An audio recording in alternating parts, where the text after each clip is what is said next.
if you ask if Showore's style is ideal, question to ask is, has any other person come out with any organized plan for a revolution? Fact of the matter is there's nothing with which to compare. He's been consistent in calling for one. Whether a better job could have been done in articulating one, that's up to posterity to judge. But the fact of the matter is that you cannot fault the man for his recognition of the fact that the Nigerian system is beyond redemption.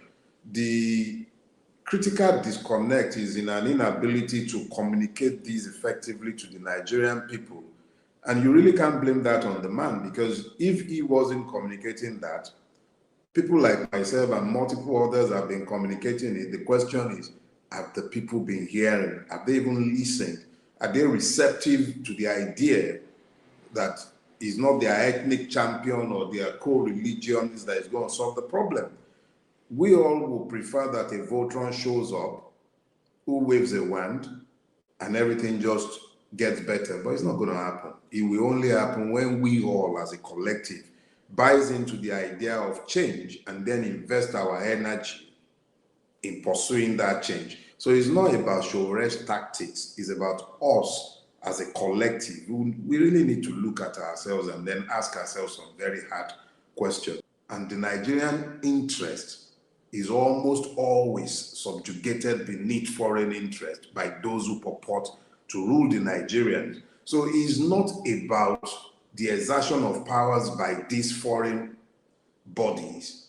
It is the willingness of those who presume to rule Nigeria to submit the sovereignty of Nigeria and subsume it beneath foreign interest. So I don't blame. Yorubas have this foreign proverb. They say, it is not their fault. It is the failure of governance that has led us to the point where we have become as prey to everybody. And we would all have to get to the point where we understand. Sitting down waiting for an election cycle in 2027 with a Yakubu at INEC without, in fact, I'm not even sure that the path to an electoral revolution is going to be made any easier. How? Are they going, even with all the amendments you might care to introduce to the Electoral Act that we thought was already revolutionary in its intent, nothing is going to change. So I know that over the coming weeks and months, even as the hardship begins to bite deeper and deeper, we would all have to come to the recognition of that solitary fact. We are the victims, and we victimize ourselves further by our divisions and inability to chart a course. Those of us who have believed that the 1999 Constitution is a fraud and should be done away with, and that we should revert to a regional system, a parliamentary system, that's been the last negotiated agreement of the Nigerian peoples amongst themselves. We say these in the clear understanding that there cannot be a vacuum. You cannot, what we have today, the maelstrom you see all over Nigeria, is based on the fact that the existing constitutional order has been destroyed. Validating that fraud of February 25 last year by the Supreme Court effectively destroyed the fraudulent legal foundation by which this country had been governed for a while. So, in demanding that the 1963 Constitution be revived, which this is a call that has been made by multiple persons, including myself, although I added a qualifier that we should recognize the 6 regions instead of the old 4. But to answer the meat of the question, it couldn't hold because men did not allow it to hold. When the disagreements that arose out of the 1962 elections, if those had been settled using legal means or going through the legal process, as imperfect as it might have seemed at the time, of course the system would have held. But young men, military men in their 20s, enraged and dissatisfied with the state of Nigeria at the time, they took matters into their own hands. The kidnappings in Ekiti came up. The kidnappings on Lagos-Ibadan Expressway, and I traveled that road on Friday, came up. The killing of the others and then the one in Kwara State again came up. And the more these things were happening, the more I was forced to ask myself, we keep saying Yoruba Ronu. Is it only Yoruba that needs to Ronu, or Nigeria itself that needs to Ronu? What Hubert Ogunde was saying to the Yorubas was a call to introspection. He was asking them, the Yoruba people as a collective, because we are a disparate lot, from the Igbominos to the Ijeshas to the Ekitis. You mustn't forget that we fought the longest civil war known to the history of man. The Yoruba nation was in turmoil for decades, almost 100 years before the British came and settled the intra-ethnic warfare that was going on in Yoruba land. So when he coined the word, he coined the phrase as an invocation to thoughts. He was demanding that men should think. He wasn't calling for ethnic irredentism. No. Chief Ogunde was a nationalist. He wasn't calling for some Yoruba irredentist awakening. No, he was demanding that the Yorubas should unite themselves and stop fighting amongst themselves as they were doing in the context of 1964. Now, where are we today? If you're asking people to think, if you're calling them to deep reflections, there must be an empirical basis for your call, and there should also be an understanding of where you are today that is demanding the introspection in question. Where are we? We're facing a multi-pronged risk of implosion as a people. Obas are being killed in their own domain, traveling within local communities. They are being killed. When you ask yourself, how do you explain the context of Ronu in an atmosphere of turmoil where nothing appears to be settled sufficiently for anyone to do any productive thinking? The question you now begin to ask yourself is this.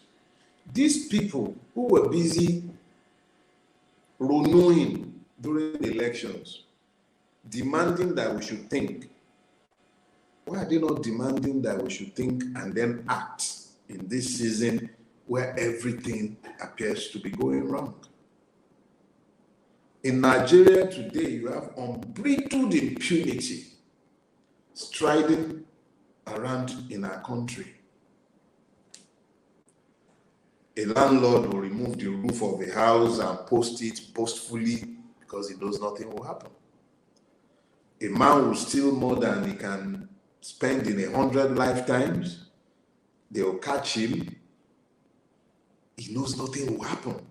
He's negotiating to drop a few of the millions that he has stolen, and then they will clap for him, and then you see him bagging chieftaincy titles, the former Attorney General of the Accountant General of the Federation, and yes, the Attorney General of the Federation himself. So you find a situation where we are in dire straits. The country is collapsing. It's actually imploding. You have terrorism, almost impossible to deny that it is state-sponsored. You have all manner of illegalities. Look, you ask yourself, what kind of country are we building? You look around you. Today, naira to dollar, it's probably about 1,000 what? 15? I don't know. But the question is this. Someone would ask you, what are you buying in dollars? Tell me one thing, just one thing that we are still manufacturing in Nigeria. I was in the hospital on Wednesday. Tamiflu, a drug to treat flu. I paid 42,000 naira for that. How many Nigerians can afford that? Malaria is becoming a killer again. Don't let's talk about typhoid, because if you got typhoid, you got to use myriads of antibiotics. Where's the money going to come from?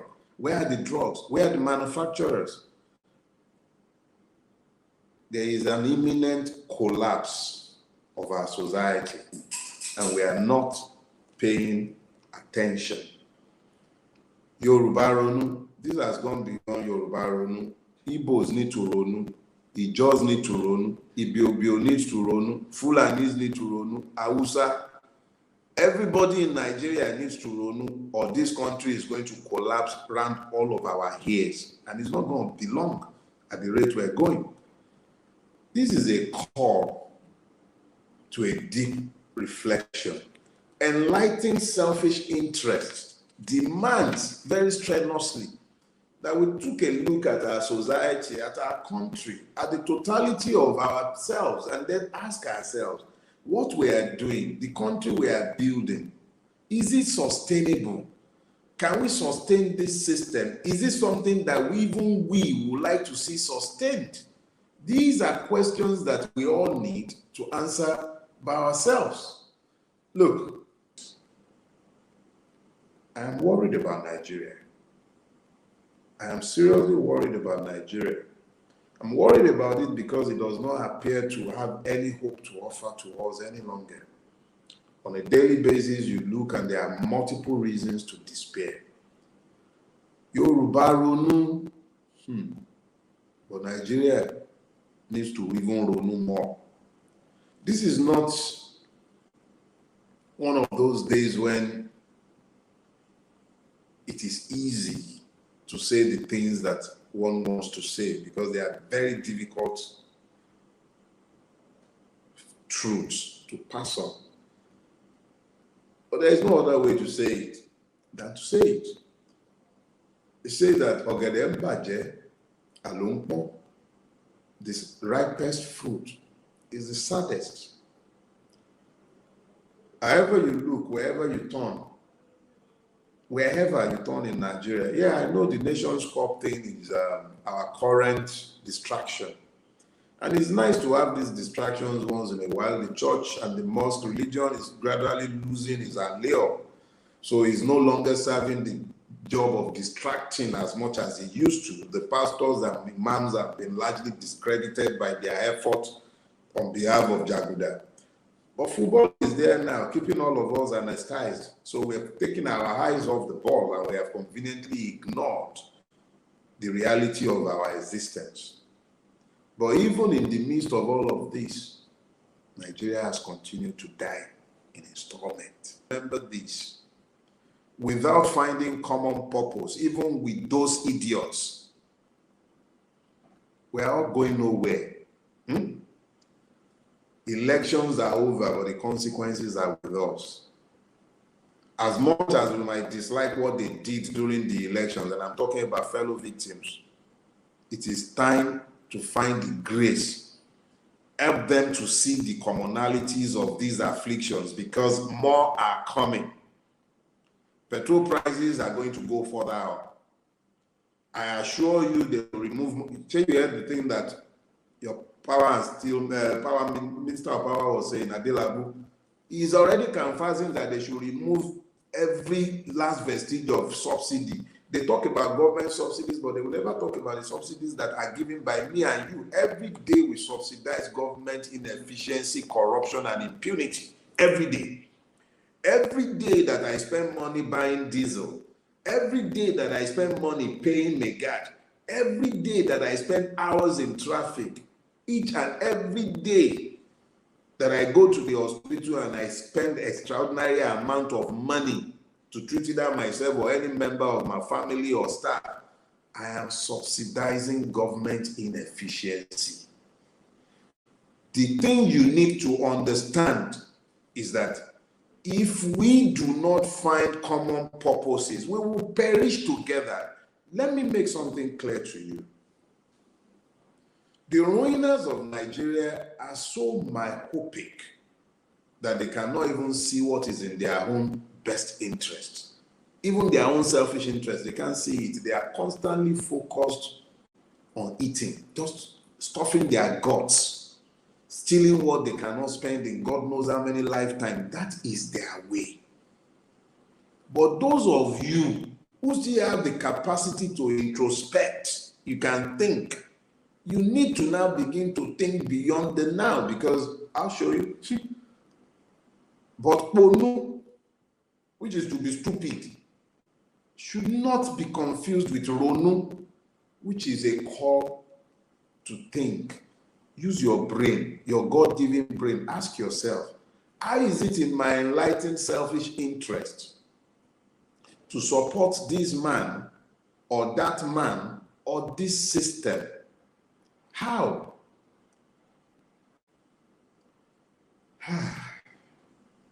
My dear Nigerians, my brother Yoruba, Igbo, Ibiobio, Fulani, Hausa, whatever you might be and wherever you are, you need to move beyond the slogans.